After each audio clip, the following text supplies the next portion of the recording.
Ова се 77 килограми марихуана заплените од домот на штипјанецот БС. Како што тврдат надлежните од штипската полиција, тоа е најголема заплена на марихуана за изминатите неколку години. Откривањето на нелегалното одгледување на канабисот било по претходно добиени сознанија. Главниот актер во случајот е фатен на велосипед во близина на селото Стар Караорман. Обидот да им побегне на полицијата бил неуспешен за БС, а кај него се пронајдени 3 килограми марихуана во кеси.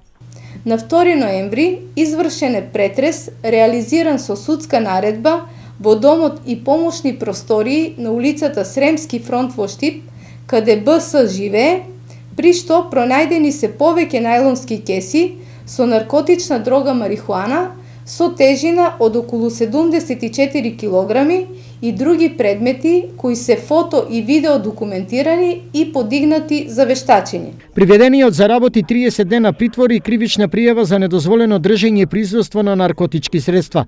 Инаку последната голема заплена на марихуана полицијата ја имаше пред неполна година, кога во стан во Кочани беа откриени и запленити 16 килограми канабис.